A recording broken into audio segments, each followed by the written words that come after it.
tell you right now, the first time a bullet goes over your head, you shit your pants. You absolutely go into this overdrive. But the next time it happens, you know how to deal with the situation differently. Hi everyone, and welcome to yet another episode of 80% Mental, podcast to answer all of your questions about psychology of sport, performance, health, well-being, and just whatever, really. Last series, I did an episode called The Psychology of Strength with GB weightlifter Jenny Tong. It was a really interesting episode, kind of all about her journey and some of the psychological sort of skills that she uses in a sort of strength journey. This season, we're focusing a little bit more on health and well-being. And one of the things that's kind of exploded in the last sort of maybe 10 years or so is gym culture. It's really kind of exploded. And I wanted to revisit this topic of strength, but from a more perhaps health-related perspective. Before I introduce the guest today, I want to do something a little bit different. I want to ask up front that if you enjoy what you're listening to, or if you've enjoyed any of the other episodes that you've heard this series, please do like and share on social media, tell your friends. And also, if you could leave a review, if you're listening on Apple Podcasts, if you leave a review, that would be absolutely fantastic. So I want to say that up front today, just because. I've been following our guest on social media for ages, and you often hear the phrase no nonsense approach, and mostly that kind of translates as just people swearing. But my guest today, Dean Hammond, has an absolutely will not tolerate bullshit approach to his craft, which I find absolutely refreshing. So it's my absolute pleasure to welcome today Dean Hammond, who is the head coach and director of the Catalyst Project, which we'll talk about in a bit. But Dean, welcome to 80% Mental. Thank you for having me, Peter. It's a real pleasure to be here, mate. No, it's great to have you here. Just by way of introduction, Dean is a certified S&C specialist with 15 years experience shaping tactical athletes in the British Army. Dean served 2 operational tours in Iraq and 1 in Afghanistan, and also has a first-class honours degree in sport and exercise science. And as well as working with the military, Dean, am I right in thinking you work with like everyday athletes who just want to get the best out of themselves? Exactly that, mate. Yeah, a broad range of people, to be honest with you. Very broad range. Okay, so I've given the listeners a little bit of a flavour, but I guess if you could tell us a little bit about your kind of background, how you got into S&C in the first place, kind of some of the stuff that you've done in the military. Just be really interested to find out a little bit more. Yeah, mate. Well, thank you for having me, mate. Really, really appreciate it. I think first and foremost, I probably came into the coaching space in a very unconventional way and an unconventional route. My preparation to join the military started in 2004, 2005, where I initially expressed interest with my dad. My dad had served the best part, or has served, about the best part of about 25, 30 odd years. At this stage in time, he was a sergeant major in the British Army. Your classic, very much like me on Instagram and social media is probably the best way to describe it. No nonsense, no bullshit approach, but without question, the most empathetic and caring human being you would find within the community of military people he looked after, managed, led, cared for. What you'd want in a leader, right? What you'd want in a leader. So, I remember in anybody that listens to this in the UK, you do these work experience things. So when you go and do work experience, where do you go? And normally it's something to do with your dad's work or your mum's work. Yeah. So I ended up doing a work experience sort of slot for 2 weeks at the sort of physical and recreational training center in our camp in where my dad was based. And I worked alongside an incredible Royal Army Physical Training Corps instructor who at the time was brilliant, absolutely brilliant. I worked with him for a couple of weeks, showed me the ropes about what it is to be a physical training instructor in the Army. And I was like, wow, this is impressive. This is really good. And it should have been at that stage that I jumped into joining the British Army, but I didn't. I took another year or two, finished up school, went and done a couple of mad jobs, mate. Absolutely mad jobs, from tiling to retail to catering to driving to building furniture, doing all sorts, absolutely all sorts to make a bit of money.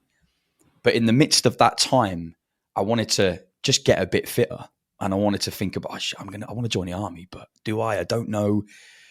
And it was at that point I was like, do you know what, sod it. So I did some dodgy 6-week PT course online, which gave me nothing. It really didn't give me anything. It gave me some very basic functions of what the heart did, and what was a femur and what was a humerus. That was it. That's all you see. That's all I got from that.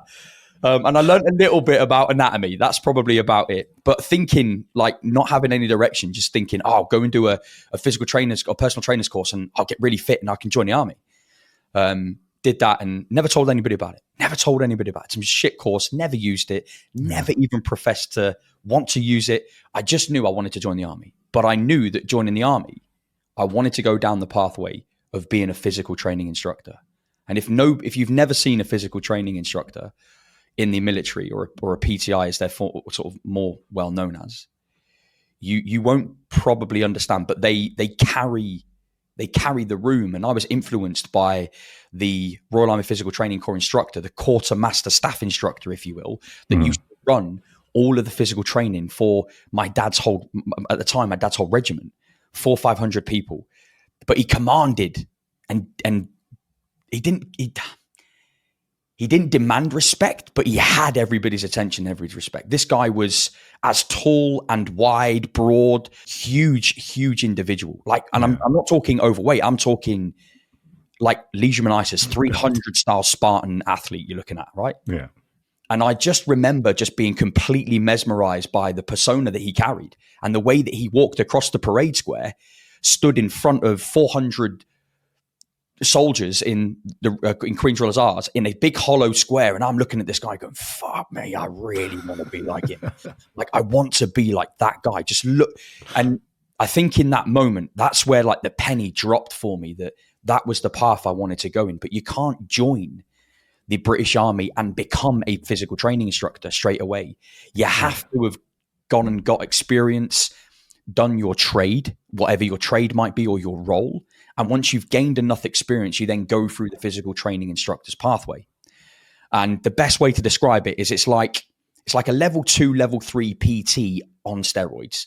And it's a fast, intense 10-week course where you learn everything about coaching, anatomy, exercise physiology, training, programming. And there's lots of key variables that go with it. And then once you've done that, you go back, you get pumped out back into your unit as a physical training instructor. So you basically like the assistant coach, if you will, to this RAPTCI that demands the whole space, right? You're one of them now. So long before I ever had a coaching business, I was coaching. Long before I even wanted to go into that space and work with lots of different people. Yeah. You're put into a position where you're leading 400-500 people, and you're coaching people, you're coaching movement, you're coaching resilience, you're coaching, strangely, like quite motivational techniques in order to get people over hurdles and challenges. That's exactly what PTIs do. And I think often it's seen as, they just thrash people, they just shout at people and get them to, no, it's so much more than that. Because if you get the right PTI, they communicate on so many different levels. Yeah. Well, we have a sort of perspective, don't we, of like watching it on television and the sort of stereotypical image of the big guy who just yells at people. That's exactly what lots of people see. They think, oh my God, this big burly guy. But actually, if you dig deeper into the surface of what they're able to do, and PTIs, most people in my role in coming into the physical training instructor, or the level 2, level 3 level, that PTI course, the 10-week course that you did, which is 8 weeks now, I think. At that time, you weren't aware of what skills and character traits and behaviors that you had. You just didn't know. You just knew you could get the job done. And I think that's something that the military downplays so much, because the PTIs that we're coming across now, and remember, I'm in a position now where I'm actually coaching and leading a huge team of coaches. So I'm trying to get them to understand, even through a narrative and a dichotomy of, listen, understand what you've just done there, what you've just displayed. You've just helped somebody who is, for example, we do have people that are slightly obese. And it's a really challenging conversation to go around. But when you watch a young junior coach talking away and communicating away with a young soldier that might be overweight and they're really struggling with it because it's pulling back their professional credibility, their physical fitness, they're being looked at. And he's handled that conversation so well. I'm like, you understand the interpersonal communication skills you've got in order to deal with that situation. And that's what kind of, that was my starting route into the coaching business, not even realizing that I was a coach. And it's just evolved and evolved over time. Well, I think there's so much psychology in there, isn't there? You know, you talked about kind of like those interpersonal skills, like behavior change, like motivation, instilling confidence, self-efficacy. Like there's so much psychology in coaching. Oh, there's so much. It'd be great to kind of draw some of that out in a little bit. But at what point then did you, because obviously you've got a first class honours degree, at what point did you kind of decide, right, I need to kind of go and get into academia, get a qualification here? Like what was that decision about? Academia started after I did my course in 2008, 2009, when I traded in being a physical training instructor in my unit. Right. That was the start point for me that became like a lifelong journey of learning. I remember going to get my spinning instructor's qualification, getting my lifeguarding qualification, going and doing you remember the old body pump that had the old barbells that were like 5 kilos and you were on a stepper? So I did that. I wanted to become like, exactly. Do you remember when Insanity came out? Do you remember that? I do. Yeah. So I went and I wanted to try and pursue the route of becoming like an Insanity instructor, but it wasn't really being an instructor because you put it on a bloody telly and you just followed it along. That was it. Yeah.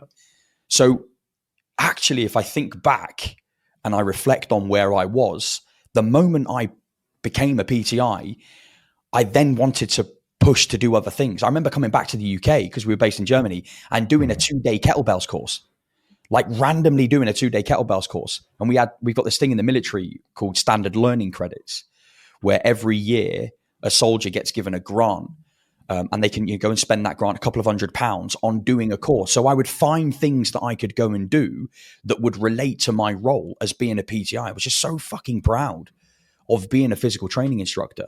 Yeah. I think the best thing that I did coming into the industry is that I didn't chase academia early on.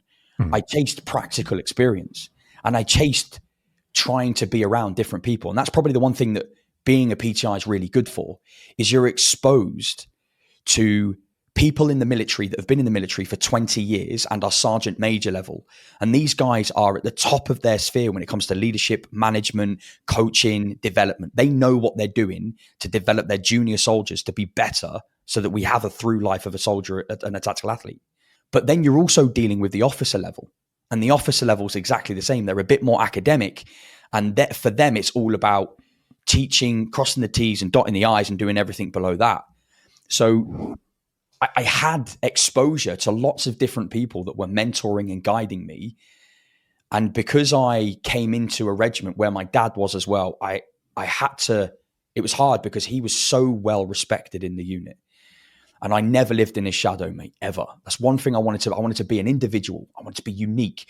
I wanted to make my own path. So having gone and done all these extra courses, I came with with a bit of a different, enthusiasm and injection into physical training. So doing all this random stuff, we used to put insanity circuits on at lunchtime.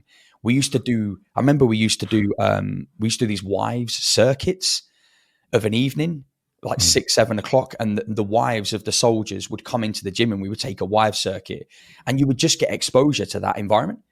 So chasing that academia, I suppose it started long before I realized, but for me, it was all about the practical skill sets.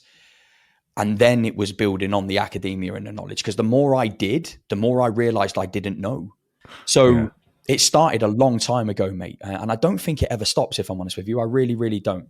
When you invest into this industry, you're signing up to a lifelong learning pathway. And for me, that's probably the biggest message that I double down on with anybody that I have the privilege and are humbled to mentor and guide. Like just always try and learn. You can learn from we got this thing in Brazilian Jiu-Jitsu, right? White belt mentality. Every single time you go into a room, have that white belt mentality. Somebody in that room knows more than you do. And even if you don't think they do, somebody in that room knows something that you don't know, and you can learn from everybody. So I kind of treat that as an opportunity every time I'm working, or every time I'm training, or every time I'm coaching. Like, I can learn something from this person. I don't know who they are, but I can learn something from them. Yeah, I mean, it sounds like you've obviously kind of carved out that pathway of practical experience and sort of academic knowledge and sort of learning. But it sounds like the thing that's kind of driving you is just that passion for learning and finding out more stuff to be able to be better at your craft. Is that fair to say that, you think? 100%, mate. Like, for me, I didn't come into this coaching industry to become a viral entertainer. That's not what coaching is here. And, for me, coaching is, people look at coaching so superficially, and it's like sets, reps, lose weight, get less fat. That's it. That's not for me. Like, I didn't come into this coaching industry to coach somebody to lose 5 pounds. That's not what I'm about. Because for me, that's not what coaching is. And it's the same arguments that we have about calories in versus calories out. Yeah, but that's not contextual to anybody. That's no use. That's like telling a fat person to move more and eat less. It has no relevance to them. It's like telling somebody who is psychologically challenging and is going through some serious battles, whether it be anxiety, dealing with trauma, confidence issues, negative self-talk traits, whatever it might be. That's like telling somebody, go and get in some fresh air and just fucking smile. It's the same thing. It has no context. So for me, doubling down on going deeper and deeper and deeper, get to the interstitial depths of who that person is, what the problems are. That's why I went into coaching. When I sit back, I'm like, for me, it's always comes back to trying to serve the person and the mission, and not the fucking algorithm. And that's the way the coaching space is at the moment. There's a lot of people feeding the algorithm to get virality, engagement, and more people coming through their pathway. But for me, I'd rather build a relationship with somebody, because it's built and centered on trust. And it's also built on the experience and the credibility that I've had as a coach. And I might not be the person for some people. That's absolutely fine, mate, because we're not all built for one person, are we? But always reframing it in that sense. Like, for me, it always comes back to, it's not about the academics. It's about the human being that's sat in front of me. And if I can work through that, and I've got that at the forefront of me, nothing else matters. I don't need virality. I don't need to be whatever. If, to be honest, I could probably have got my followship up into the hundreds of thousands if I did some of the entertaining viral stuff that people do. But that's not for me. I'd rather have 100 people following me, but 100 people listening to my message, and 100 people learning from what we're doing. That's what coaching is about. That's what drives me to do better and better. What drives me doing better is seeing people completely changing and revolutionizing who they were as a person, becoming a 2.0 of themselves based on principles that they never thought were possible in their life. Like, when you understand discipline and resilience and tenacity and showing up with integrity and intent and purpose, and you get long-term athlete development, long-term health development, you get that. That's what drives the outcome. So the athlete and the person drives the outcome, not the algorithm and the virality, which can often be seen as the thing that people chase. That doesn't matter to me. I could not give a shit about that at all.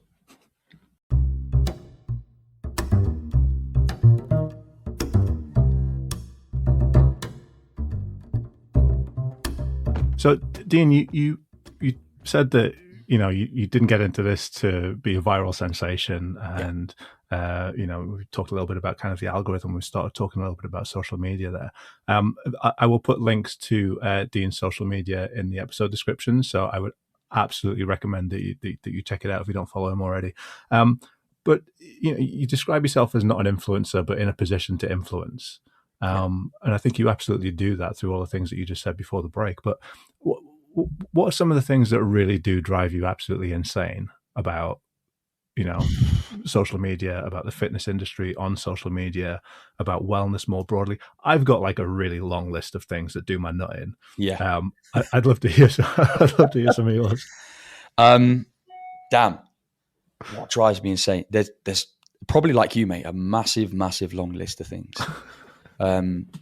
I think the biggest thing that drives me, that really gets me down and I really hate is these dogmatic pseudoscience, charlatanistic views that people have, whether it's moralizing food, moralizing exercises, moralizing certain ways of training, that shit grips me. Like, it's the classic red X's and green ticks that stuff gets me. That stuff really gets me. I know exactly what you mean. Because it goes back to the point, and it goes back to that principle. Like, I've always had this principle and followed this core value: keep it simple, stupid. Keep fitness simple, stupid. Keep exercise and training simple, stupid. But keep it simple, stupid when I'm speaking to the person. And I'll always speak client, but think science. So if the person in front of me can handle more information and go to the depths of what something might be, then we'll explore that. But I think social media isn't a space where you can give off enough information to provide more context. Where, in my opinion, and that's what people are doing as coaches, where in my opinion, you can absolutely give context. And it's all about what you put out. But we're in a space now where everybody's using AI. So the captions are all AI generated, or the talking scripts that they do are AI generated.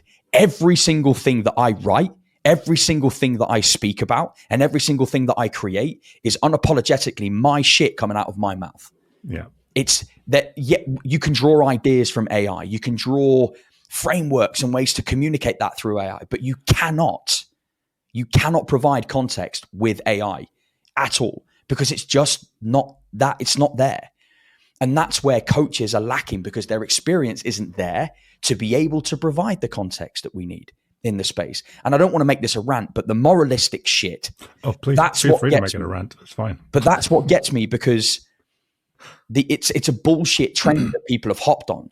It's the intermittent fasting, it's the paleo, it's the keto, it's all of that crap. And then the big thing is where other coaches then shit on other coaches. Yeah. That's not, like, I want this industry to become a community, because in this industry, we're split and we're competitors and we're shitting on people to get clout. This should be a community of coaches. Like, I can learn from every single coach, but if you're a prick, I don't want to learn from you, because your morals and your ethos and your ethics aren't in the right place, because you're doing this for clout. You're doing it for clout. You're doing it because you want to be viral, or you're doing it for this endless stream of wanky surface layer thinking that people are coming into your program to go and do. So that's the dogma side of it, right? This is the reality, is that people are just completely bombarded with information, but how much of that is actually true? Now more than ever, the industry needs to be a community. Like, we don't have an information problem. We have an implementation problem. So you need to give people the information, but you also need to give them the route to implement those things. That's the issue. So if you come onto my page and you see shit that doesn't quite give you the value or the context to implement, call me out on that, but do it in a way that's professional. Like, Dean, can you provide a little bit more information on what you mean with that, so I can understand it and I can implement it? Yeah, of course. Don't stitch my video in and go, look at this, whatever it is. Do you know what I mean? And that for me is probably a couple of the biggest things that really wind me up in this industry a lot, is that young coaches who have literally just left their mum's house and they're acting like they've been in the industry for 20, 25 years. And I will never, ever, ever, ever directly call out a coach on any of my social media channels. You will never see that on my platform. What you will see is questioning ideologies, questioning principles, questioning dogma, questioning pseudoscience, questioning charlatanistic views and absolutes, because context is vital in every single shape of the word. Because if we don't provide that, all we've done is just regurgitated information to a client or a person or a human being on the other end, and they've not got implementation tools to put it into practice. So it's that classic example, isn't it? Yeah. And I think that comes back to what you were saying earlier on about that blend of practical experience and academic knowledge. And I think that like all of the you mentioned about calories in, calories out, or keto, or whatever it is, like there's nothing inherently wrong with it, because I talk about this in the idea of psychology and wellness as well. Yeah. Like, there's nothing inherently wrong with mindfulness, gratitude, journaling, etc., etc. But it's applying those in the context. We don't operate in closed systems, right? 100%. Context is important, and I think that blend of that practicality and that like academic knowledge is really important there, and that experience as well, experience of delivering things in different ways to different people at different times. Yeah, I think you're right. But I also don't want to discredit younger coaches from trying to put out information, but just try not to fall for the trending virality of bang and bang. But it's very, very hard. It's really, really hard because, again, we've got business mentors in the space professing to care about their clients, yet they're allowing them to put this information out and not guiding them. That's not a mentor to me. You're just looking at the dollar signs at the end of your Stripe account at the end of each month and seeing how many coaches have paid you to mentor them and guide them, and you've done fuck all about it. That to me is just another example of a marketeer profiteering off of an insecurity that a coach will have. And that's normally done through the content that they stick out. That's an insecurity that they've got. So that's why it kills me. Space kills me. Tell us a little bit about the Catalyst project then. I'd like to know a little bit more about that. So the Catalyst project is quite multifaceted. But I liken it to, it's a performance ecosystem. Probably the best way to describe it. Okay. It started years ago. It was a little bit of a boot camp where we would just get a group of people together. I would thrash them to within an inch of their life for an hour, a couple of nights a week, and they'd go on their way. Right? That was what it was. But it evolved, and it evolves like everything else. And as a performance ecosystem, it's allowed me now to have every single component of physical health, performance, and well-being that you can think of. We've kind of got that covered to some degree inside of the Catalyst project. And it's built on a really simple mission to help everyday athletes become athletic weapons, become healthy athletic weapons, so that regardless of what is in front of them, no matter who they are, where they're from, their background, their limitations, their disabilities, their problems, where their mindset's at, they can always rely on the tools that we have to overcome whatever situation they're in, whether it be physical, psychological, emotional, spiritual, it doesn't matter. But it's not, you can't just come into the Catalyst project.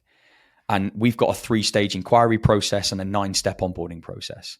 And if at any stage you are not the right fit for the Catalyst project in its entirety, then we won't take you any further. That's really important. Really, really important. So what would be the right fit then? What do you mean by that? It's quite a difficult thing. It's quite a difficult thing to kind of answer. If somebody comes to us and they've got a 5-pound fat loss goal, and they want to go and stand on a beach and look great naked, that does not excite me. So if somebody comes onto a call with me and their goal excites me, and you can see it means something to them, I will get that person into the community. That person will join the Catalyst project great, they're in, fantastic. But you have to be at a certain level to be able to accept the level of thinking that we're asking you to do. Because we'll ask you about energy, mood, hunger, stress. We'll ask you about feelings, perceptions. We'll ask you to grade how the week has been and give context to why that's important to you. We'll ask you to discuss some of those elements that were challenging this week and lessons that you've learned about yourself, both physically, emotionally, spiritually, financially, whatever it might be. And we'll ask you to perform and figure out a way that we can get better at doing that stuff. If you're not ready for that level of thinking, it's very, very easy to see. We go through what we call our Catalyst consultation call. And on a consultation call, we go through a bit of a roadmap and a phasic approach, a timeline. We do some timeline visualization, which is really, really useful. Techniques I've picked up from the likes of Gary Mendoza and many others. But when you view out from above and you start focusing in on the details and we get to the depths, if I can see that they can go to that layer of thinking and I'm like, okay, but why? Why is that important to you? Why is that a focus point for you? Why does that matter? So you can have a 5-pound fat loss goal, but why? What does it relate to? And when we start digging deeper, and if they can get to the answers of, I don't know, I want to be a role model for my kids. I'm finding myself going into the kitchen and I'm eating food, but I'm doing it secretly because I don't want my kids to see me eating that food. That's not a place where you should be. That is a food dichotomy that you have assigned this moralistic viewpoint to based on information that you've, that's not a great place to be. That's where people go, you know your why. You know a deeper reason as to why you want to do this journey, because then I can attach more of a why to this process of what we're doing. If you come to me with a superficial goal, you're going to get superficial results, because it's very easy for you to go, fuck it, when times get really hard. So it's not like the person that's coming into the Catalyst project. You can't just buy a program from us. We don't just have that pathway, and we want to make sure that we're selecting the right people. That's the bottom line, mate. And the coaches are like that as well. So now you've got an ecosystem of coaches that are not in it for virality or money. They're in it for the pure love of helping somebody who believes and perceives themselves to not be an athlete to become an athlete. That's what we try and do. We just take people on and have them create an Olympic journey in their mind to try and get them to see the vision of what they can do over the next 2, 3, 4 years. Our average client retention rate is 3.5 to 4 years. That's phenomenal. That's exceptional. Yeah. But it's like, that's not down to me, Pete, mate. Honestly, that's nothing to do with it. Yes, there is a little bit to do with me, but it's because of the ecosystem around us. We've got a community of people that have built relationships with one another that now have bonded into these incredible friendships in a society, in a world right now where loneliness is one of the number one fucking killers of men and women. It's a horrible state of affairs. So when somebody comes in and they're getting buddied up with one of our like longer serving clients, and they've got this support, they've got this outlook, they've got this outlet, this person they can speak to guide them and support them, and they've got 4 or 5 other coaches around them. It's very hard for somebody to go, to think superficially, to think 3 months down the line and go, I want to lose a little bit of weight. And this is the best thing about the Catalyst project, because we evolve with the athlete. I wanted to ask you about how you bring psychology like into your coaching, but you kind of just talked about like 101 different things there, which are really, it is psychology. You kind of talked about that sort of onboarding part of the Catalyst project, and you talked immediately about values. And going straight to kind of values and values-based commitments in terms of goal setting, values-based goal setting. You talked about visualization in terms of visualizing the journey and kind of where people are going to end up. You talked about kind of accountability, so having a buddy system, right? So there's kind of the social contracting element that's in there as well. So you've already talked about like a whole ton of like psychology stuff that you kind of sort of inherently is part of what you do. I guess, is there anything else that you sort of are maybe more consciously aware of in terms of like bringing psychological practices into the way that you might coach an athlete or work with an athlete? Yeah. So a lot of how we look at things, you've kind of alluded to, right? I always go and speak when I speak to a client, I'm speaking to the client. I'm trying to find a way that I can go a little bit deeper, whether it's utilizing open-ended questioning techniques, and in some respects, confirmation, understanding their confirmation bias, confirming what they're speaking to us about. So motivational interviewing is great, but motivational interviewing done wrong makes you look like a smart ass and like you're pushing onto people. So this is why it really does. Having opportunities to talk like this right now is invigorating, because normally as a coach, you are actively listening, consistently actively listening all the time. And you're reading between the gray lines.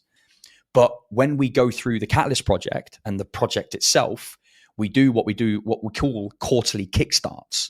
So at the end of every 3 months, we have our athletes and our clients go through our performance playbook.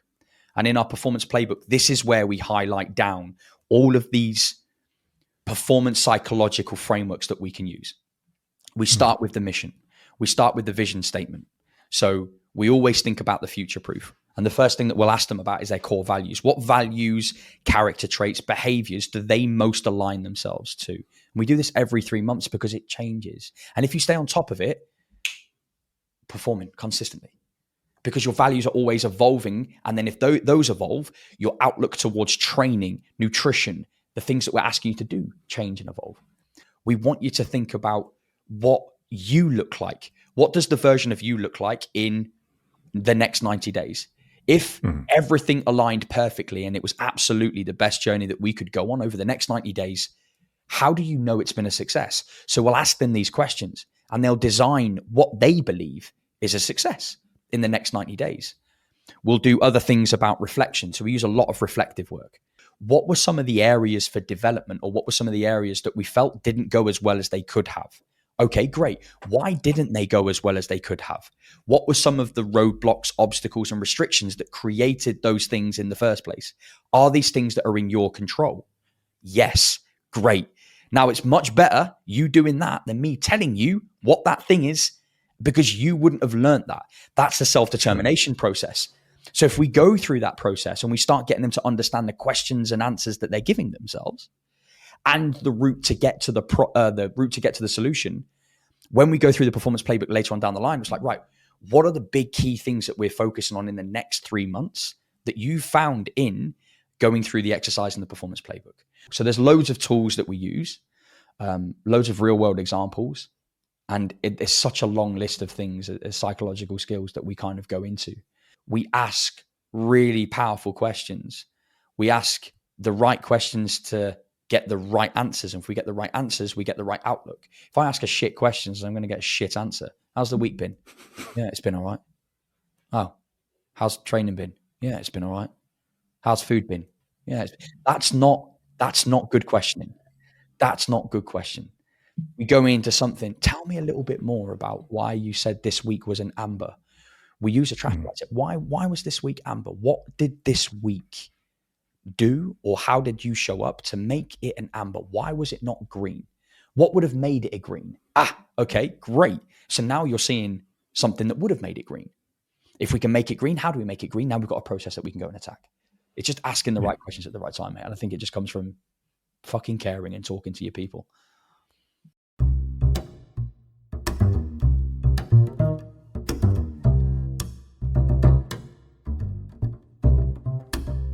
So this is the 80% Mental podcast. I'm here with Dean Hammond, and we've been talking about the world of S&C. We've been talking about Dean's Catalyst project, and how it can kind of bring psychology into performance, into S&C performance, and that kind of real investment in people and building, building an ecosystem in which people can thrive, and kind of dig a little bit deeper into, what drives people, what makes people tick, and that kind of real depth of questioning that's so important to pull out perhaps some of the psychology underpinning that performance. Dean, I feel like I've got to know you a little bit through the podcast, but I do like to play a little game with my guests to get to know them a little bit better. And how it works is it's a series of quick fire questions on a topic that you will blindly pick from. First of all, are you up for playing my little getting to know you 100%. Game? Let's do it. Fantastic.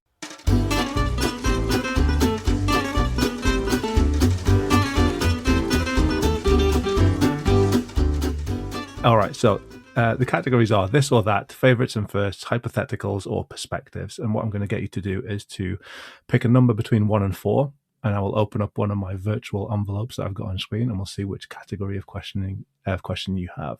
Let's go number 4. Number 4. Okay, let's have a look. Perspectives. Okay. Perspectives. So I'm going to ask you a series of quick fire questions, reasonably quick fire, and we'll see where we get to. Happy? Yes, very much so. I love the fact I've presented this as a choice. Like, do you want to play the game? It's already there.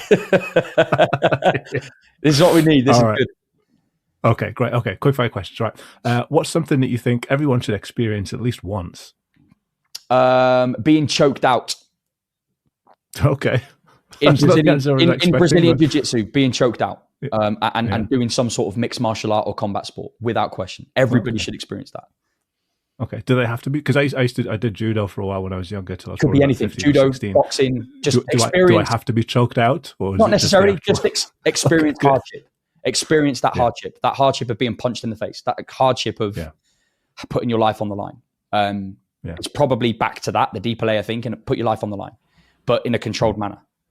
Because you start learning a lot about yourself, whether that's abseiling off the side of a rock face, whether that's going into a cave, whether that's walking up a mountain and it being gustering winds, whether it's putting yourself on a mat and being choked out in Brazilian Jiu-Jitsu, getting thrown over somebody's hip in judo, whether it's boxing and protecting your face, whatever it is, put yourself in a position where you can experience that, because it will drastically change your outlook on what you do.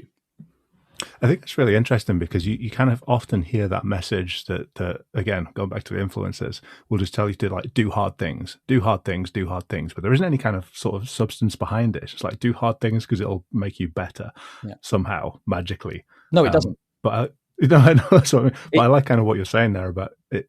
That there's a process of learning that goes on there. 100%. I love this these three ways of bracketing that question, right? As a perspective, lots of people live in comfort, very few live in stretch, and not many people hit panic.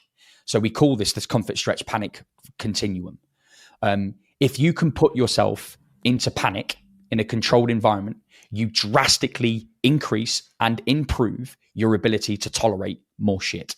Whether that is quite literally climbing up a 80-foot rock face, rock climbing, whether it's kayaking down white water rafts and you've lost some balance and you're putting, it's a dangerous thing, hurtling down a mountain with a mountain bike, whether it's running a marathon.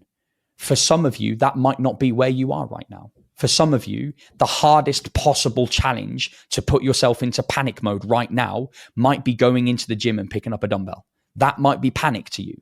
If you can put yourself in that space, even if it's just for a couple of minutes, you will expose yourself to a different layer of thinking. And that way, next time you go and do it, you won't be in panic. You'll be in stretch mode, and you'll find another way to deal with it and tolerate that situation. It's exactly the same in going into Afghanistan and going into Iraq. I tell you right now, the first time a bullet goes over your head, you shit your pants. You absolutely go into this overdrive of adrenaline rushing through your city. You don't, but the next time it happens, yes, it still happens, but you know how to deal with the situation differently. You can control what's going on inside of the body.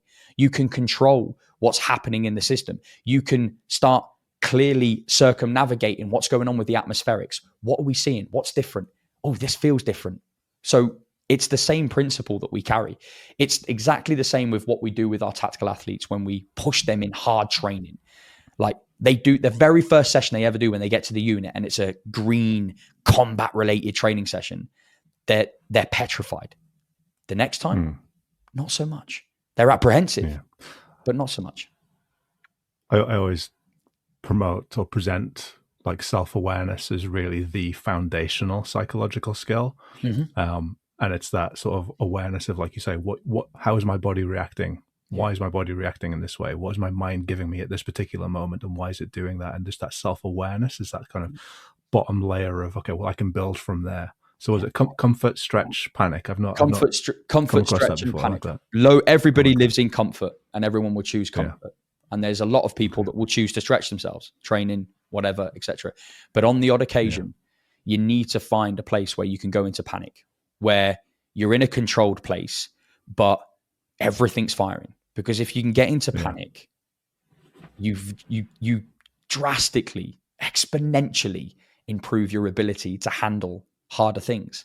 And it's not just do tough things, it's do tough things that meet you where you are right now. I like that. There's question one, quick fire. We talked for about 10 minutes. What's a lesson you wish you'd learned sooner? Question everything. Question absolutely everything, no matter who it's coming from. In my early days, I took everything as absolute and kind of went down a myopic tunnel vision approach with what was being taught to me, and went all in on it. So much so it becomes part of your identity. But question absolutely everything is probably the biggest one for me.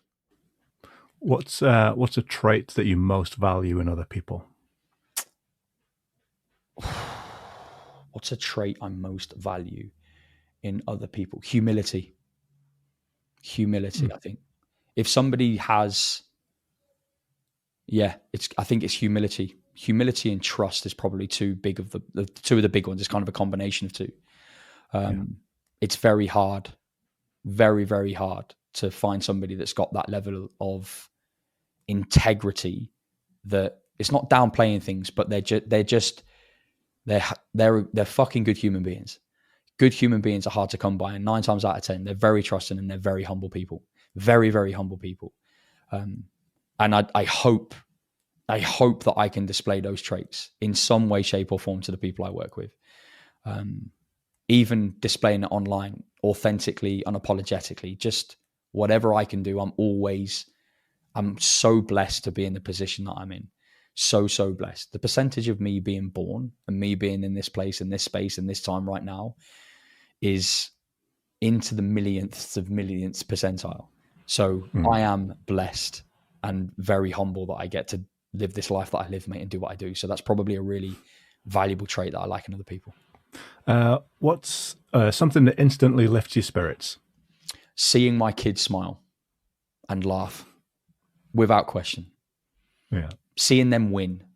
There's not many things in life anymore because you've seen it all. But when you see your clients have aha moments and it's like overwhelming, and you see your daughters just win at life, whatever that thing might be, and they get that aha moment as well, completely changes my life. It changes my day. It could be a simple message of, Dean, you're not going to believe it, but I hit those 15 kilo dumbbells that you wanted me to hit. And I'm like, yes, aha, let's go. A big moment. Even for my kids are athletes. If anybody don't like, if you see the stuff on my Instagram, me and Rachel, we've had conversations, and that she's happy with me sharing stuff, and I'm happy with that. They're our daughters, right? But there's a partnership with us on what we put out on social media. So I don't always put too much, but with both of my they're both coming into their teens, and they're incredible athletes. Yeah. And when they overcome a battle or a challenge or a struggle, especially as a girl in this current modern world, I'd like to think we're bringing them up in a really good setting, and they're loved, and they are incredible at what they do. So I celebrate those, and those things always uplift me. I love that. And I think like there's something really incredible. And like I try and do this as well. It's being like genuinely thrilled by the achievements of other people, whether they're related to you or not. Like obviously when it's your family, like it's a big deal. Yeah. But you know, as a lecturer, and you talked about those aha moments, like when I see somebody struggling to understand something, struggling to get something, and then suddenly you can kind of literally see the light bulb just pop up above the head, and they kind of get something, like that's amazing. Yeah. So yeah, I totally resonate with that. It's like my pre-workout. It's literally, if I just give me all the ha-ha moments just before I train, and it just changes the game. So it's good. Yeah. Let's do a couple more. What's something that you're still trying to figure out about yourself? Where my limits are, what I'm physically and emotionally capable of. I've been on I'll give context to that because I think it's important from a perspective standpoint. I was probably the person that's in front of you today wasn't always the person that you see before you. You know, I've struggled a lot with lots of different things. So as a father of 2 girls and in a marriage of 17 years, happily married as well, we've had our ups and downs, we've had our struggles and our battles, but I'm constantly trying to find where my limits are in my relationship with my wife, and not in a bad thing, as in where can I push myself to be more emotionally vulnerable? You think you would know everything about me, and you think you'd know everything about your wife after 17, 18 years. Yeah, we do. But there are things that you, as a soldier, you protect your wife from. And I've done that for years. So I've started a little bit later in my emotional development with really understanding what the deeper, darker depths of what's going on in my headspace. And I've spent a lot of money on therapy in order to do that. A lot of money. So that for me is me pushing the limits of where my emotional and spiritual capacity is within the confines of doing it legally. I can't just pop into some LSD fucking trance in the middle of Bali on a retreat, because I can't do that in my role. So I expose myself to people that challenge my thinking, and that's the thing, right? That's the side of the coin. But also physically, I refuse to live by the status quo that, fast approaching 40 years 4 decades on this planet, you're going to the age of 38 this year, that I'm limited by an age, and I'm not. I'm absolutely not. I'm still pulling 3.5 times my body weight off the floor. I'm still squatting 2.5, 3 times my body weight. I'm still sprinting and hitting 11-second 100-meter sprints. I'm still running 5Ks in sub 20 minutes. I'm still doing half marathons. I'm still trying to push the limits of what the status quo is, to be a role model and a leader for the people that are around me. Because if people see me and believe it and do it, there's hope, there's opportunity. Nobody believed what was possible in a 100-meter sprint until Usain Bolt was born and he come and did it. Yeah, nobody believed what people could do in the world of triathlons, and then the Brownlee brothers started doing it. It's for me, it's pushing the psychological limits. Yeah. There's so many, mate. It's probably more psychological limits than everything else, and I'm learning more and more about myself when I get to articulate it, or when I get to teach it, or when I get to coach, or when I'm sitting in different rooms with different people. So that emotional vulnerability is one of the big things for me that I'm starting to find. I'm just digging more into it to understand like what I am, who I am, why am I here, purpose, mission, values, that type of thing. Yeah. All right, let's do one more to finish with. Something that you think people should talk more about but don't. How they're feeling, especially men. How they're feeling. And how poignant it is as well to be in Men's Mental Health Week, or the back end of it. It's the number one killer is loneliness and not speaking. And I think more people just need to express how they're feeling. And by simple as picking up a phone and going, "Hey, I was thinking about you today. How are you? How's life?" That carries so much weight, so much fucking weight. It's incredible. I have a little notebook that I write in every day, and my aim is to speak to at least one person every day and reconnect with somebody outside of my immediate network, my coaching community, people that I've re-engaged with wherever it was. I've got one person on that list, and I just think in the morning, I'm like, who do I speak to today? Who can I message today just to see how they are? And I know that carries emotional bandwidth on me, but I'm very lucky that I've got a huge support network behind me to help me if I need that help. So just asking somebody how they are, connecting with somebody, that one phone call, that one text message, that one little funny emoji, meme, or gift that you send somebody could completely save and shape somebody's life. So yeah. Why do you think I'm kind of going off track a little bit here, but why do you think, because I think it's important, why do you think we're so hesitant to do that? As men, I think the masculine stigma that potentially has been rife in the industry at the moment across the world.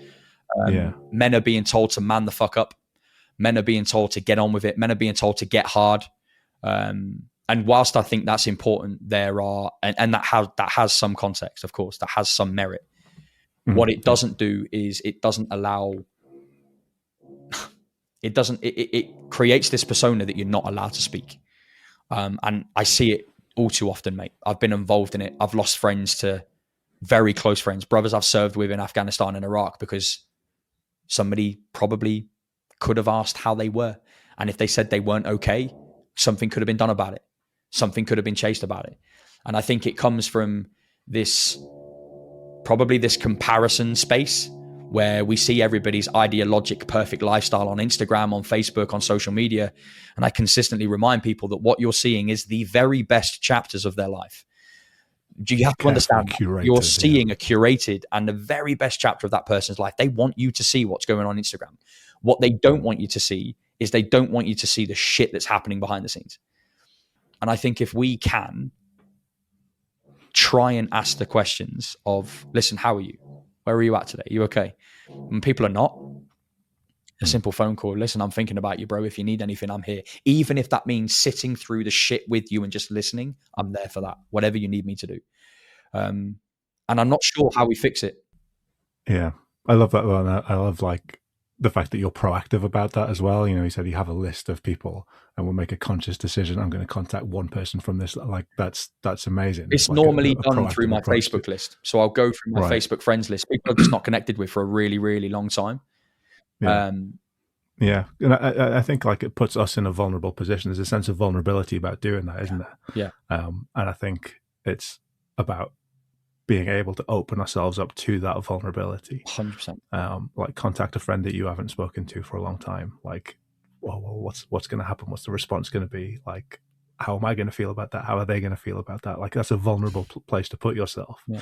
You've just prompted me to do something today as well. I've got a Facebook group called United in Duty. It's got a few thousand people in there, all veterans. Yeah. I'm going to put another post out today about that. I think it's really, really important. It's poignant. It's really, really poignant. So thank you. You just like prompted me to get another one in there today. Yeah. Just to say, hey, hope everybody's okay. Hope everybody's in a good space. Just putting a message in to say if anybody needs to sit through the shit with somebody, I'm here for that shit.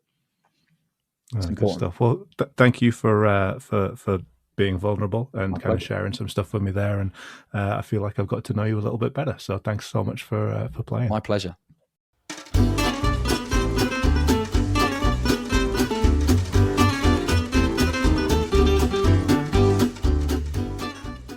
So this is the 80% Mental Podcast, and I'm here with Dean Hammond. We've been talking a lot about a lot of things, really, about strength and conditioning, about bringing psychology into that, psychology of strength, and maybe what strength kind of is. Dean, I've got a couple of questions left for you if you've got time, if that's okay. Absolutely, please do. Yeah. Okay, great. So we talked a little bit about, or you talked yourself a little bit about what you want to be able to do when you're older. You want to be able to kind of jump on a trampoline and outsprint your grandchildren. Yeah. I'm really interested in this, right? Because I'm 46. I'll be 47 in September, and my knees are fucked. Okay. From 20 years of playing basketball, but I'm still training. I'm still lifting. I'm still I do a lot more on the bike now because like running is tricky. Yeah. I've stopped playing basketball altogether. But how should training change, or should it change as we get older? You know, I'd love to be able to sort of outsprint my grandkids, but realistically, like there are potentially some limits, like physically, on what I can and can't do. How should we change as we age? That is a loaded question. That is a loaded question. I think do with it what you will. Yeah, that's a loaded question. And the reason I say it is because I think, and I've certainly sat in this space where as I've got older, I've thought I was broken, or I've thought that I have to go through this fix it mentality. We're just older. We're wiser. And I love this. I can't remember who I heard this from. I'm on level 38 of my life. I'm not 38 years old. I'm on level 38 of my life. I like that. And I think that what that does is it changes, you know, all too well, like what you see, what you believe. You tell yourself you're shit. You tell yourself you're good. You're right. Your body believes that. And I think it's the same with broken and fixed, right? Your knees are, the narrative of my knees are fucked. No, they're not. They're not fucked. Because if they were, I mean, they are a bit. you'd be debilitated. You'd be sat in a wheelchair. You'd be like, they might need some support. They might need isolation work. We might need to focus on knee extension and flexion exercises that actually contribute to a better version of you. But you know, you're level 46. That's good experience. So you've actually got a lot going for you against a 21-year-old, believe it or not. And we can be like that. We can have that mindset into some degree. So the thing of like how it should change as we get older, it perhaps shouldn't, because the body still responds incredibly well to resistance training, to smart conditioning protocols that we can stick in place. And the older you get, you can still explore movement, and you can still explore impact. You can explore lots of different training variables. The one thing that you have to manage is load. And load and volume, as we get older, that's the thing that changes. Because a 21-year-old testosterone-ridden single lad that has all of the resources available to him in the world can recover from a lot of training volume, load, stimulus, impact, conditioning, strength, whatever. A 46-year-old, we need to monitor that. And smart programming and smart load management and volume management, whatever that is for you, Well, you can still jump. You could probably still run, but maybe that's not the where you are right now. Maybe that's the dream, the reality in 12 months' time. So it's about building up to that. It's about finding, what can Peter's body manage in the immediate? What can we do in week 1, day 1? What can we do there? What's the maximum recoverable training that we can do? And this is the goal, right? Your goal, training is only good if you can recover from it. If you can't recover from it, it's useless. So if you're waking up completely crippled from doing a lower body intensive session, whatever, a run, then dare I say, you can't out train that shit. You can't out recover that stuff. That stuff you're completely done for in that setting. So we can only really progress with training that we can recover from. So what we can do as we get older is use our level 46 experience to go, okay, what can I control? I can control the tempo, the quality of movement, the mobility, the strength that I have, the exercises I choose, the amount of volume that I hit every week. I can control that. I can control when I go to bed. I can control when I wake up. I can control the foods that I eat. I can control the amount of water that we have. A lot of control, but we've been led down this path and belief system that life is easy. It's fucking not. It's hard. As a father, as a professional businessman, as a professional individual working in a company, as a husband, as a man, whatever that might be. The thing that we can change is we can change as we get older. We can work on training smarter, and that smart training is a whole manner of different things that is context dependent on who you are. So I think the biggest thing that you can do when you get older and how training should change is it shouldn't change. It shouldn't change. It should just be managed better. There might be things on my body that are slightly worn and torn, knees and stuff like that, but that's life. But they're not broken. They're not broken. There is always a way. Sometimes I just need to go, right, I need to train a bit smarter this week. I need to be a bit more focused on this and this. I need to pull back on load and volume. That's all it is as we get older. Training doesn't have to change. I'm inspired now. It's my turn to be inspired. Mate, training does not need to change. Does not need to change. Level 46. I guess like one of the sort of big psychological shifts as well is, going from like playing basketball. Yeah. And all of a sudden you're kind of not doing that. So again, for kind of athletes who are making that transition out of being an athlete, there's a big psychological shift in sort of what I am able and not able to do maybe, or should and shouldn't do. So I think that's kind of part of it as well. But, for I guess sort of the average person we talked about a lot of noise on the internet and a lot of just crap that's out there and a lot of that superficial stuff, move more, eat less, like all that superficial, like from your experience, what are some of the simple things that actually, if you do some of these things, like there is weight behind this, like this is important for you to do to look after your sort of health and strength. Like what are some of the key things that kind of the ordinary person might prioritize? I think this is probably the same regurgitated message that 1,000 other people online have probably spoke about. And it's this consistent belief that the basics matter. When we talk about the simple stuff, I always get people to think about a pyramid. And we think about the base of the pyramid. Every single brick at the base of your pyramid is really important, because every single brick at the base of the pyramid allows you to climb a higher peak. So if we can broaden the base of your pyramid by doing the basics so fundamentally well, and I talk about becoming an absolute master of the mundane and the boring. You become a master of the mundane and the boring, I promise you that's the insurance policy for later on in life when you get older, without question. Like it's just one of those, it's fundamentally what we're seeing evidenced. If I can go to bed and get 8 hours of sleep, I've added another brick to the base of my pyramid. But that's another brick to the base of my pyramid that I try and get people to go, actually, is that a base of the pyramid that I'm climbing for myself? Which it should be. But it's also a base of the pyramid that your kids and your wife can climb with you.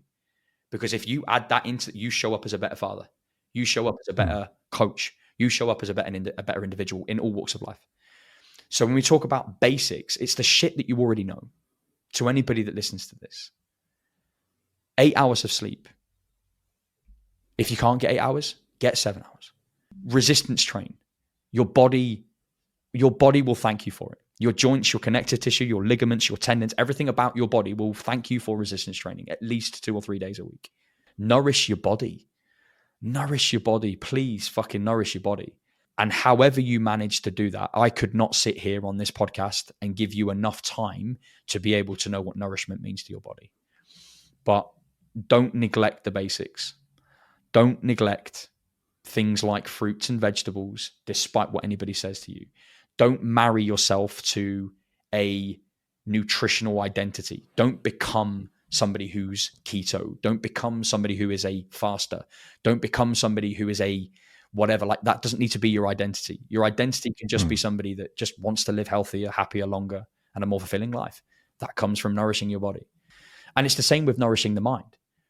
The amount of people I know that turn the news on when they wake up in the morning, and I always sit back and go, why?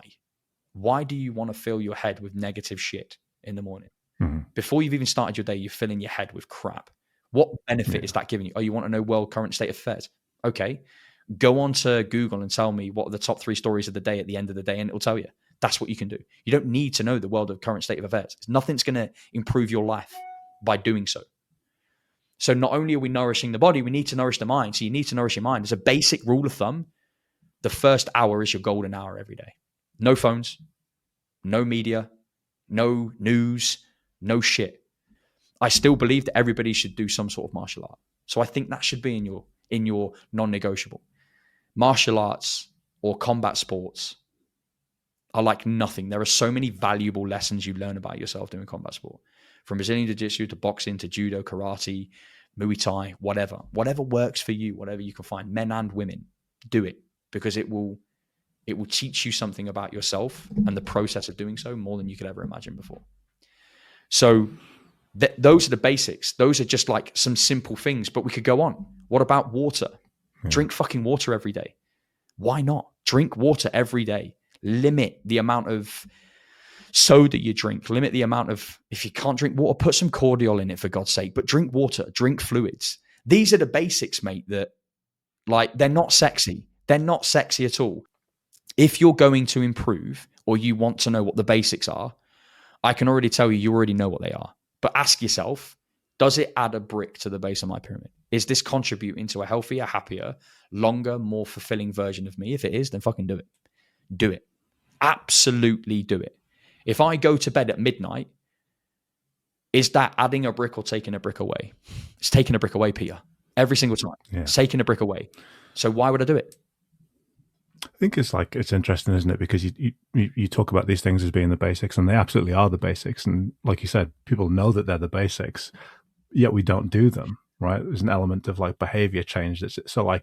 No phones in the morning. Well, how many people who are listening to this have their alarm clock on their phone instead of an alarm clock? So your phone's like by your bed on your pillow. So you automatically, it's in your hand before you've even woken up. Alarm clocks cost so £3 on like Amazon. Behavior exactly. So it's behavior change. It's like, well, if I want to do this because I know it's good for me, what can I do that's going to change that bit? Well, if I automatically reach for my phone, if it's not there, then I can't do it. Mm-hmm. So maybe that's the behavior change that needs to be implemented. So it's that kind of awareness of, well, I know these things are good for me, a little bit of reflection, like, well, what are the things that are stopping me from doing them? What are the things that would enable me to do them? What are the barriers that are going to get in the way? And just a little bit of sort of thinking about that stuff, a little bit of introspection. But it's an information problem, isn't it? Again, like everybody has the information. Like everybody knows what the basics are. The problem they have is an implementation issue. And the reason they've got an implementation issue is because if we go down the behavioral change pathway, they haven't aligned that behavior with something that's so valuable to them that they can see themselves doing it. So for us in the Catalyst project, the goal for me is, okay, well, do you understand why this value is important? I'm not going to give you the answer. Go fucking work that out. Find it out. Because if you find it out, you're far more likely to do it. So if I'm talking about drinking water in the morning, do you understand why? If I can give you the why and I can go 5 deep and we say why 5 times over, right? Why? Yeah. Why are we doing this? Why are we doing this? Why are we doing this? Yeah, but why? Now we've got somebody in front of us that has the information, but is probably far more likely to implement it because they have understood. But you're going on social media for your fitness and health and training advice. That's not where you want to go. That's not the right place. Like you might resonate with somebody being part of an email channel or a blog or getting onto websites, learning from people, hiring a coach in whatever field you need help and support with. Like that's where the implementation comes in. The implementation comes in because you've got somebody who's holding you to a higher standard than you hold yourself to. So you'll do it. And asking the right questions. Exactly. Yeah. Exactly. Dean, I've got one last question for you before we wrap things up. Yeah. And you've kind of talked about a lot of this stuff already. So feel free to draw on things you've already mentioned. But, 20 years in the military, experience as a coach, a husband and a father to 2 kids, like you talked about before. If you can take all of that kind of experience together, that's sort of all of your 38 years on the planet, what would you say are the 3 most important things that you've learned that you think other people absolutely need to hear? 3 and if you can't think of 3, just give me things. 1. No, I think three's a big ask. There'll be lessons in there. 3 things that I've learned that I think people can take away. Okay, let's go with the first one. This is maybe a little bit deeper.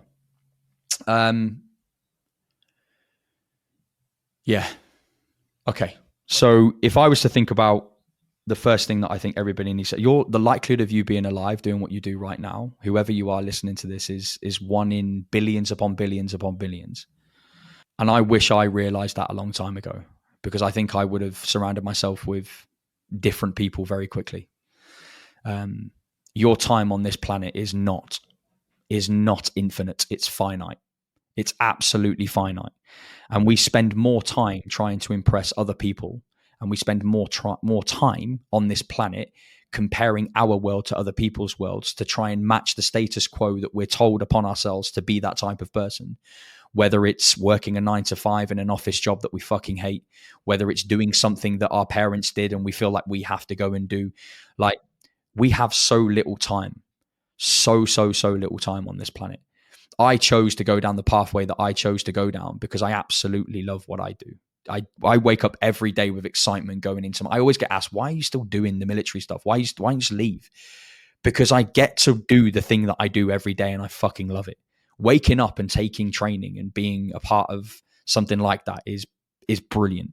Yes, you can put aside all the political BS that comes with being in the military and all the other crap that comes. It's hard, it's tough. But I'm in a unique position, a very unique position. And for me, if you can just ask the question like, but what is this for? The best thing I ever did, and I worked with a psychological coach, performance coach many years ago, got me to draw 365 empty circles on a page. And it was mind-numbing, absolutely mind-numbing. And in the 365 empty circles on the other page, he got me to then do 52 empty circles on a big A3 page, 52 empty circles across, and then go down the line and do like 80 lines of that. Another mind-numbing exercise. I actually went and cheated. I printed it and just like made it a thing. So really simple exercise. Got me to color in all the circles, the black circles, which represented the weeks that I'd been alive for on this planet.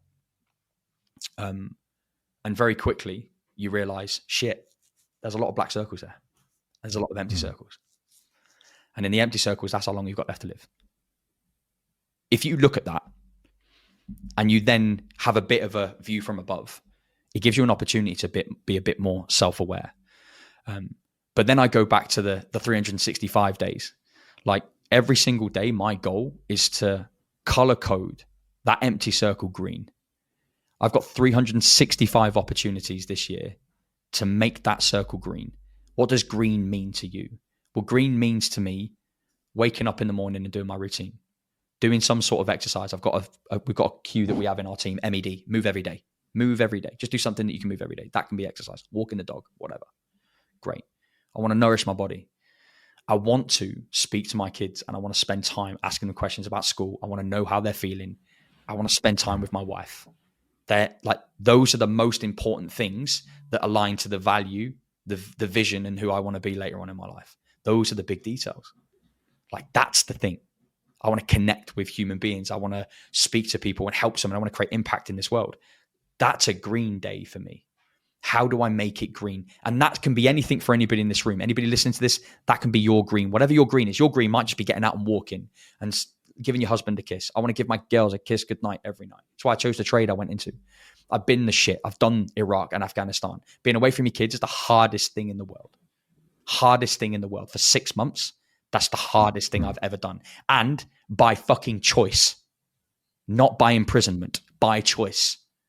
Yeah. Like, so if I'm sitting at that page and I'm looking at 365 empty circles, the most valuable thing that I can look at and go, shit, how many days have I had ambers? And be really honest with yourself. There shouldn't be many reds. If you've got loads of reds, just means you're not living with purpose. And you've probably got something that's going on up here that's telling you that it's red. So we need to find somebody that can help you, or things that you can attach to that are going to make it amber or green. Go back to the year calendar or the lifelong calendar. I'm going to color in another black circle every time a week passes by, and it fucking petrifies. But you can actually buy them on Amazon. It's petrifying. It's petrifying because it makes you realize that life isn't finite. And I think I spent most of my 20s thinking that life was infinite, doing things that just were there because I felt I was 20, and that you should do that. Right, you should do. Yeah, it's a natural part of being 20. 100%. Right? Even in my teens, mate, I did stuff in my teens that I'm not proud of. I did things that just don't need to be repeated. But that's just part of who I was. That's part of who I am. It's fine. That's cool. It's not a problem. But what it's done is it's shaped the chapters I'm at today. I'm at chapter 38. I'm on level 38 of my life. And if I'm looking at those levels, it means that the next empty 40 circles that are in front of me, if I live to 80 years old, if I get that far, well, I've got 40 opportunities to make those black dots mean something. So I'll always kind of think, we have yes days in our house, and I like it. I think, to say yes to more things. Yeah. I love them. Sometimes my daughters take the piss, but that's okay. But I love saying yes to opportunity, because yes to opportunity means it's another thing that I can add to that little string and that little experience in life and that little circle, to say, that's a green day today. This is a green day. Today is a green day because we've had this conversation. Just little things like that that just resonate with me. But I was never able to think that deep before. I was never able to think further beyond that. I've always been superficial and a little bit, fuck it, play it off, whatever. It doesn't matter. I'm a man, whatever. It doesn't care. Like, what's the meaning of life? Nobody gives a shit. Just fucking wake up. Do you think? Like, that's the way I used to think. But that way of thinking doesn't help. It doesn't help at all. And I think we're level 38 now. Level 38 now. Can't afford to think like that. Level 38. No, but listen, level 39 is going to be an even harder level. So I've got to up my game. Right? It's exactly that. And I think that's probably what a lot of people just need to do a bit more of. Is just I think in my job as well, when you've seen the shit that can happen, you very quickly realize how little things matter. How little we catastrophize so much. I've catastrophized things in my life, Peter, that I look back at and go, why did I let that own me? Like, why did I let that own me? Why be in a relationship that you hate? Why be surrounded by people that are like negative towards you all the time? You don't need to listen to that shit. It's hard to get away from, but you don't need to listen to that stuff. You don't need to be a part of that stuff. Like, I post and ghost on social media because I don't care about what other people think or say. But what I do care is I care about the people that interact with me, and I'm really appreciative and I'm incredibly humbled. I'm in a position to give people value. So I'll treat treat everything I do like I have very finite amount of time. And I want to be really appreciative. Somebody shares a video of mine. I'm like, mate, thank you so much for sharing that. Genuinely, I fucking appreciate it. And I go out of my way to message every person I can, because life is fucking finite. And it's nice to know that people care. It's nice to give back care to other people and show people that you give a shit about them. And they're not just some speck of crap that's traveling and hurtling through the universe at 1,000 miles an hour. Like, that's what we are. We are living, meaty, fleshy things hurtling through the universe at shitloads of thousands of hundreds of miles an hour. And in the middle of that, we work with stress, finance, life, crap. And then we die. And then we become another speck of dust. Like, just what? You ain't got a lot of time. Do what you can do. Really do what you can do. And just yeah, that's why I've shown up the way I've shown up in the past decade. It's not always been like this, but you get to that point where you think, I don't care. I just want to be there for people that want to be supported, and I want to live a good life doing it. Well, I think that's probably as good a place as any to bring things to a close then, Dean. I think that's a wonderful message to finish with. I just want to thank you so much for taking the time to come on the podcast and chat with me. It's just been a really like a genuinely illuminating conversation. And it started off talking about sort of strength and conditioning. We've kind of gone all over the place talking about the meaning of life, which I think is how these conversations probably should go. So thank you so much for taking the time. I really appreciate it. My absolute pleasure. My absolute pleasure. I'll never forget one thing, and I'll maybe say this as well. I'll never forget one thing that I was told a long time ago by my granddad, and it was walk into a room and light it up. If you can do that, you'll have a fucking good life. And for me, that's the goal. That is the absolute goal. Light a room up. How do you do it? It doesn't matter how I do it. I just try and find a way. And you'll very quickly live a pretty fucking good one in the process as well, right? If you can do that. But my pleasure, genuinely. Absolutely. Thank you for having me on, mate. It's been a good conversation. Really, really good. Yeah, no, it's been a pleasure. If you want to reach out to Dean or follow him on social media, we'll make sure that we've got all the links in the episode description. So go and check that out. And all that's left really is to say that if you've enjoyed the episode or indeed any of the other episodes that you've listened to, don't forget to give us a follow on Twitter at EPM Podcast or on Instagram at 80% Mental. I still don't know why I didn't just make those two handles the same, but whatever. Or you can find us on the website 80percentmental.com where you can leave a comment and subscribe. Like I said at the top of the episode, it would be amazing if you would leave a review if you're on Apple Podcasts, or just share the episode if you've enjoyed it. Thanks for listening. I appreciate you, and I will see you next time. I won't see you though, because it's a podcast and I'm at this end and you're listening, so it's not how that works.